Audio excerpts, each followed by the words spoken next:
ఎకరాలకు ఇద్దామా, ఎట్లా ఇద్దామో గది స్పష్టం చేయాలని మేము కోరుతాను అధ్యక్ష. గౌరవ ముఖ్యమంత్రి గారు.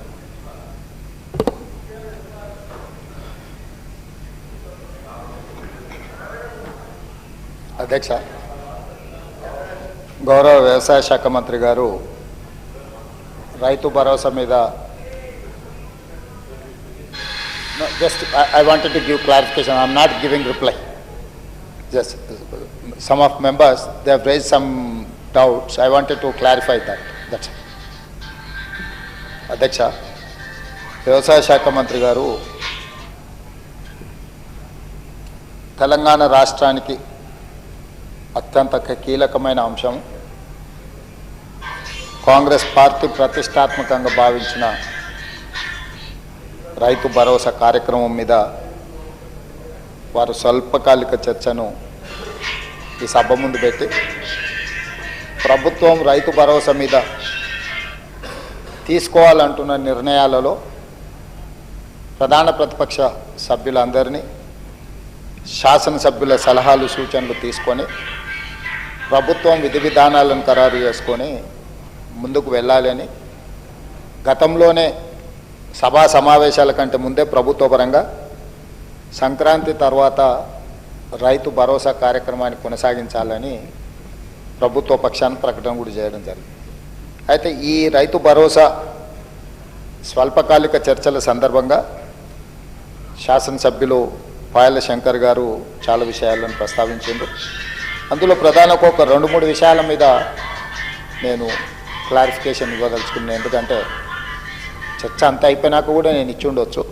కాకపోతే ఈ అంశాలకు సంబంధించి కొన్నిసార్లు ఎంబడెంబడే మనం రిప్లై చేస్తే వాటి ప్రాధాన్యత ఉంటుంది, సభ్యుల మనసులో ఉన్న అనుమానాలను కూడా మనం నివృత్తి చేసిన వాళ్ళం అవుతాం.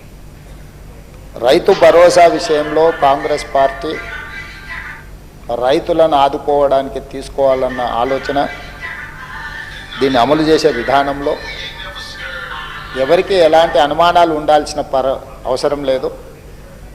సంపూర్ణంగా తెలంగాణ రైతు సమాజాన్ని ఆదుకోవడానికే మా ప్రభుత్వం ముందు భాగాన ఉంటుంది. కాంగ్రెస్ పార్టీకి శ్రీమతి ఇందిరాగాంధీ గారికి ఉన్న చరిత్ర ఈడ ప్రతి ఒక్కరికి తమరికి ప్రత్యేకంగా తెలుసు అధ్యక్ష.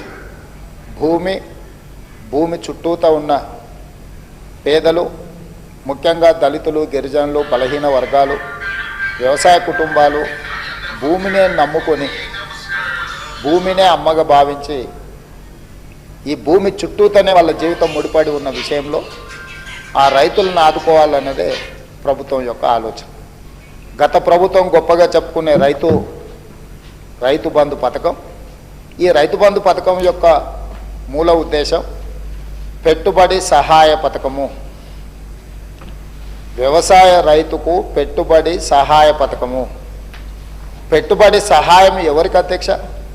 వ్యవసాయం చేసుకునే వాళ్లకు సహాయం చేయడము, ఆ సహాయము పెట్టుబడి రూపంలో, ఆ సహాయము నగదు రూపంలో రైతుకు చేరవేయాలన్నదే గత ప్రభుత్వం యొక్క లక్ష్యము అని వాళ్ళు జీవోలో స్పష్టంగా వాళ్ళు ఇచ్చిన జీవోలోనే అంశాలను క్రోడీకరించారు.